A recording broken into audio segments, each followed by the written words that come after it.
kenapa Indonesia dengan country 270 juta penduduk, kita nggak bisa punya 11 orang yang bisa main bola dengan benar, yang at least sampai benar-benar bisa sampai bertanding di Piala Dunia kayak gitu kan. Kita nggak pernah lolos kualifikasi gitu kan.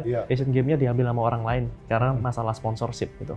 Nah, itu sebagai manusia sangat ada rasa kecewa pasti. Betul. Karena kita sudah berjalan dengan kesetiaan tersebut sampai kita di dalam poin di mana kita bisa menang tender tanpa visi bisnis, bener-bener semua udah dapat semua, kok bisa last minute kita masih kalah?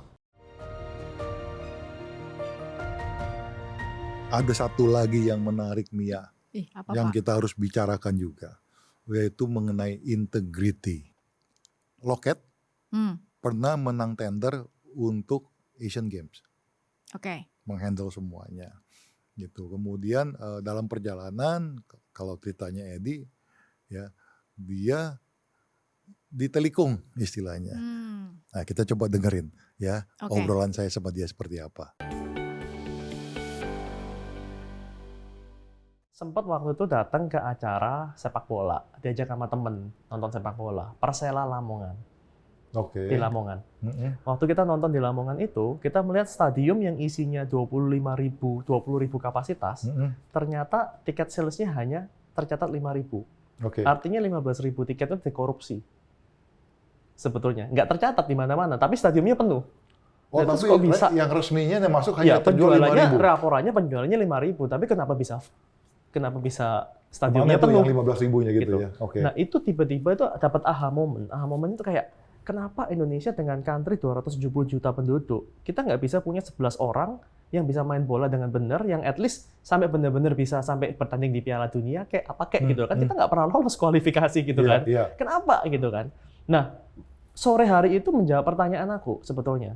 Oh ya jelas, kalau klubnya nggak pernah punya duit, bagaimana jadi bisa pemainnya juga nggak cuma melatih loh, pemainnya pun juga nggak dapat gaji yang ala kadar, maksudnya hanya ala kadar doang gitu. Itu yang membuat para anak-anak generasi future generation of Indonesia tidak pernah bermimpi that one day aku mau jadi pemainnya Persebaya gitu. Nggak sampai jadi aspirasi gitu loh. Malahan mungkin orang tuanya bilang, udah daripada lu main bola jaga toko aja deh gitu. Ada yang celetukan seperti itu.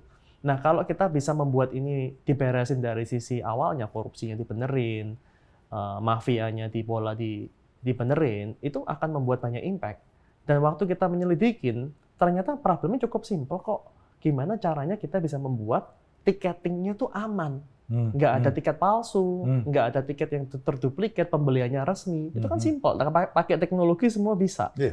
Nah, itu yang pertama kali kayak dapat kayak calling dari Tuhan gitu, kayak why don't you do something gitu. Mimpi kita cuma mengeliminasi korupsi aja. Karena kita tahu dengan kita mengeliminasi korupsi, kita bisa membuat positive impact terhadap industri sepak bola, industri event jadi lebih aman, lebih nyaman. Sesimpel itu sebetulnya sih. Tapi in order to do that, kita mau nggak mau harus kontrol end to end. Kita harus menjaga semua potensial loophole, jangan sampai terjadi kebocoran. Mulai dari tiket distribusi, sampai ke akses kontrolnya, akses panitianya bahkan, tiketingnya, tiket productionnya, itu semua kita pegang semua.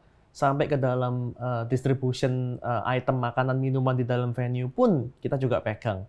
Sampai POS sistemnya itu kita pegang, alat pembayarannya pun kita pegang semuanya. Jadi dengan demikian kita jagain jangan sampai ada sedikit pun loopholes. Nah, karena kita melakukan seperti itu, puji Tuhannya secara nggak sengaja dalam 2-3 tahun kita tiba-tiba pegang 70% of market share tahun 2015-2016an ya. Kita lihat, kita tuh 75% market share. Lockheed berdirinya tahun berapa? 2013. 2013. Jadi 2015-16 itu you are become one of the biggest. Iya, dan nggak ada kompetitor juga sebetulnya, karena kan kita masuknya sebagai B2B kan. Dan dari situ kita juga banyak perjalanan-perjalanan yang bisa aku katakan cara Tuhan untuk menunjukkan kalau Dia itu adalah Tuhan yang besar gitu. Along the way. Misalnya contohnya, selama perjalanan itu kita banyak banget mendapatkan cobaan. Misalnya bagaimana para pihak-pihak terkait meminta sokokan, bribing dan segala macam.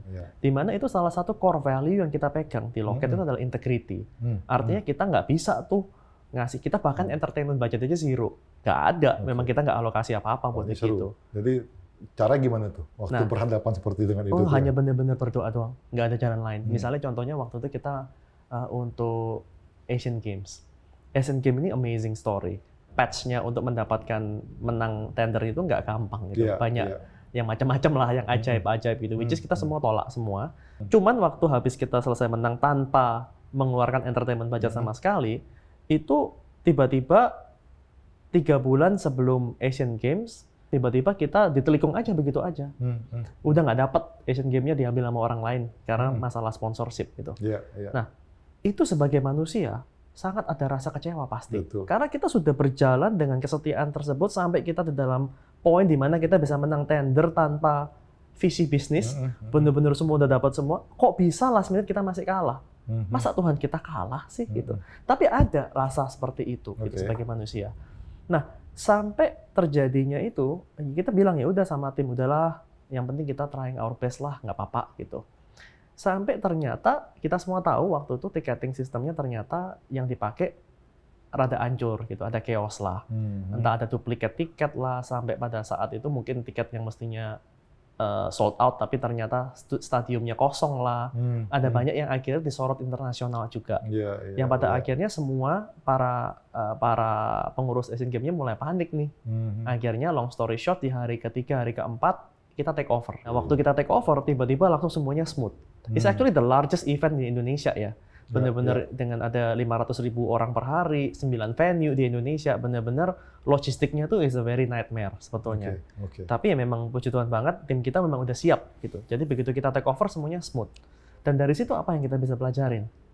Kalau Tuhan kita tuh jauh lebih besar sebetulnya. Justru kalau memang dari awal kita tuh nggak pernah ditelikung, ya mungkin nggak ada yang tahu kalau ticketing itu susah.